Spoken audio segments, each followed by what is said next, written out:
Rapaz amados, hoje estou aqui para gravar mais um vídeo. E o vídeo de hoje vamos falar sobre o relatório mensal do AFHI11. Vamos dar uma olhada nas suas informações. Vamos dar uma olhada na Word e no final do vídeo, como sempre, eu trago a minha informação.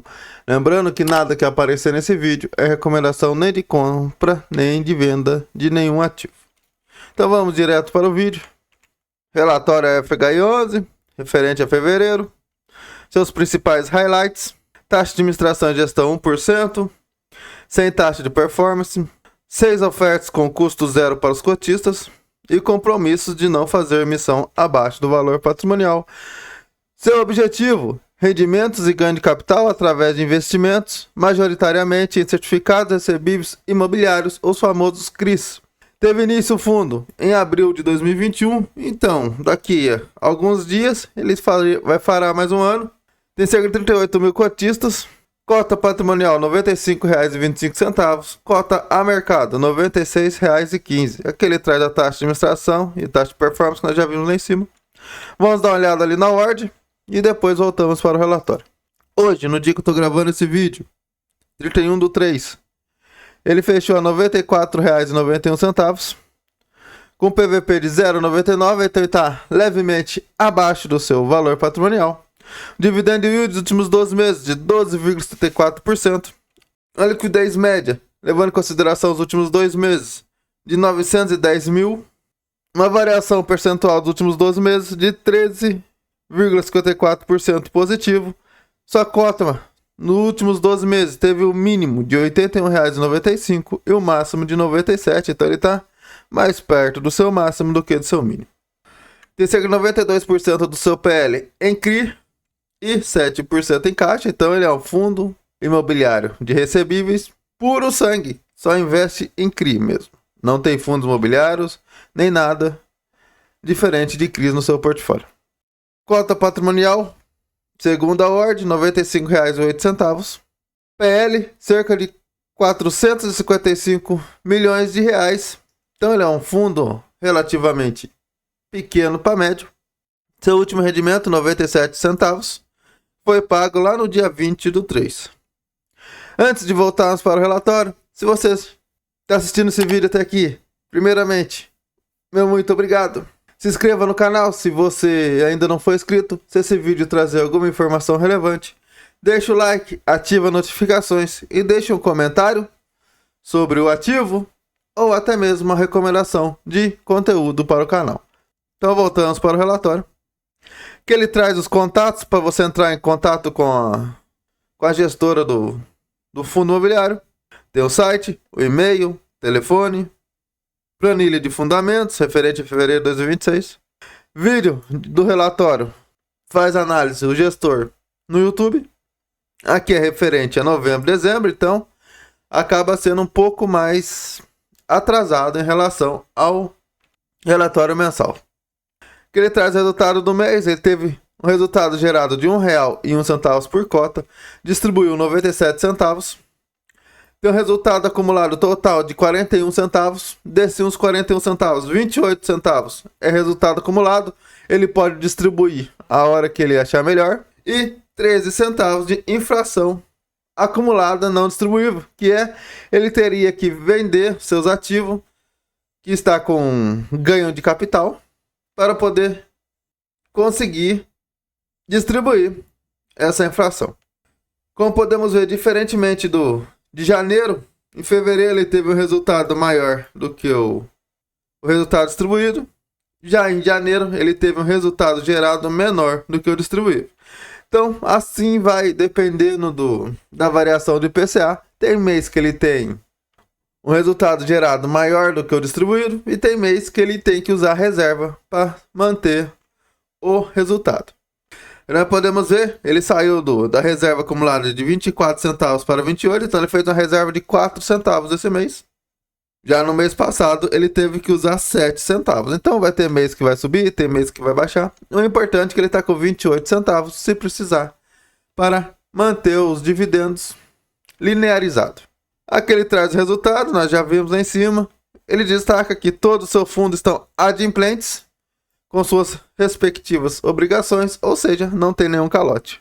Ele traz o rendimento, que foi referente a março, 97 centavos por cota. Isso representou, no fechamento desse relatório, um dividend yield mensal de 1,01% e um anual de 12,8%. Ele destaca nos últimos 12 meses, de março a fevereiro, ele teve um rendimento de 12,57%.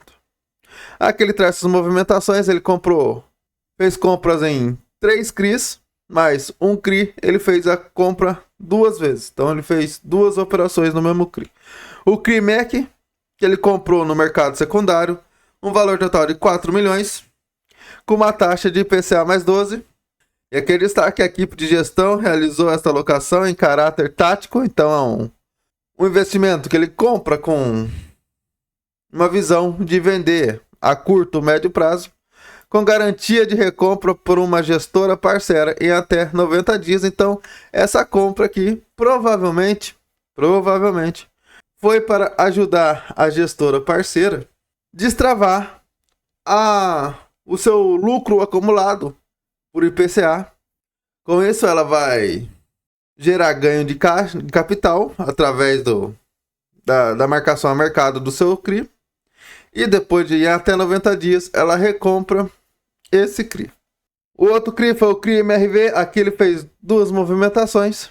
No dia 18/3 e no dia 19/3, ele adquiriu também no mercado secundário um valor de 15 milhões, com uma taxa de CDI mais 3% ao ano, que ele traz a operação, que ela está lastreado, a SPE, traz as garantias e obrigações de recomposição da MRV sempre que o saldo ficar inferior a PMT. CRI Bem Brasil, seu terceiro ativo. Fundo comprou no mercado secundário R$ 795 mil, então esse daqui foi o menorzinho, com a taxa de IPCA mais 9,20, uma operação já presente na carteira do fundo, ou seja, ele aumentou a posição nesse CRI Bem Brasil.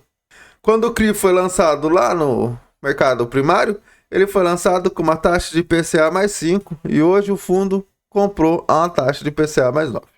Aqui ele traz esclarecimento sobre exposição ao CRIs relacionado ao GPA, que ele fala sobre o fato dos CRIs do GPA ser lastreado nos imóveis dos fundos que têm os imóveis. A garantia é mais robusta e diminui o risco. E aqui ele destaca que, em primeiro lugar, vale destacar que a recuperação extrajudicial do GPA abrange apenas obrigações financeiras da companhia, não envolvendo quaisquer obrigações operacionais, como pagamentos de aluguéis dos imóveis, colaboradores e fornecedores. Ou seja, como ela vai ter que continuar pagando os seus aluguéis, a renda dos CRIs vai sair do valor do aluguel, que vai sair do fundo que fez o CRI, junto com o GPA, que vai pagar o AFHI. Que ele traz suas projeções. Em fevereiro de 2026, o resultado do fundo foi impactado positivamente pelo pré-pagamento do CRI Rocha Verá, que rendeu 7 centavos por cota de prêmio, ou seja, de lucro.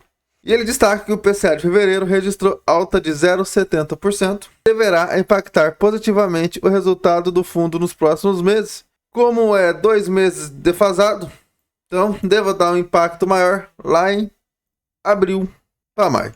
Que ele destaca que o fundo mantém esforços para aquisição de ativos nos mercados primário e secundário, priorizando operações indexadas ao IPCA+, com spreads superiores às taxas médias da carteira, sem aumentar o nível de risco, e também operações atreladas ao CDI, com duration reduzida, buscando capturar o elevado patamar atual da taxa Selic. Aqui ele destaca o CRI que foi pré-pago, CRI do edifício Rocha Verá, do Safra, teve uma TIR analisada de 18,23%, ele investiu cerca de 13 milhões e teve um retorno, no caso um lucro de 3 milhões.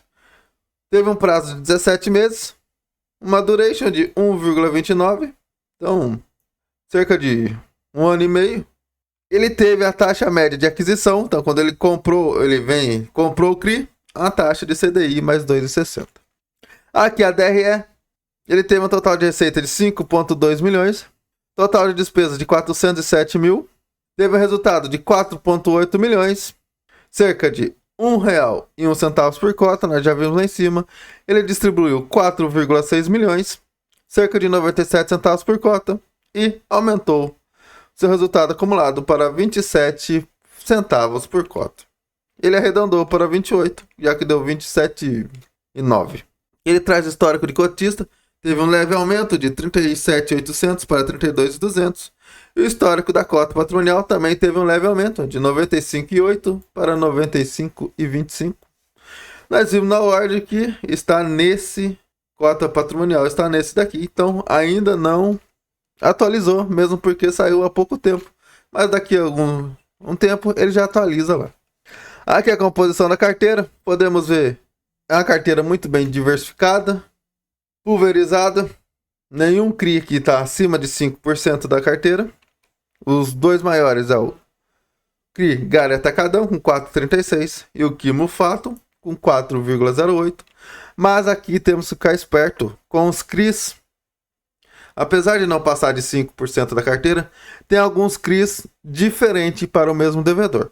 Então, em todos os fundos imobiliários de papel, seja indexado a CDI, seja indexado a IPCA, ou até mesmo os próprios FIAGROS e FIINFRAs, vocês têm que ficar esperto nisso. Que aqui, ó, por exemplo, eu destaquei aqui direcional, tem outro direcional aqui, tem mais um. Então tem 4 CRI diferentes para o mesmo devedor. Se der problema no devedor, então provavelmente os 4 CRIs darão problema ao mesmo tempo. O fundo, apesar de ter cerca de 400 e poucos milhões de reais, ele ainda tem cerca de 69 CRI, então tem bastante CRIs. Conforme ele for aumentando, vai aumentando também o número de CRI. Então, ponto positivo. E aqui o outro ponto positivo. Distribuição por devedor. Aqui ele destaca o que eu acabei de falar lá em cima. Como nós vimos, nenhum CRI passa de 5%. Mas como podemos ver, sua maior exposição é o CRI direcional, com 7,69%. Que foi juntando os 4 CRIs diferentes, dá essa porcentagem. Seguido pelo grupo Mateus, que também está acima de 5%, 6,13%. E o terceiro, o Atacadão, com 4,54%. Aqui o CRI GPA, que ele destacou lá em cima, está com recuperação extrajudicial, está com cerca de 1% da carteira. Então, mesmo se desse problema, seria apenas 1% da carteira.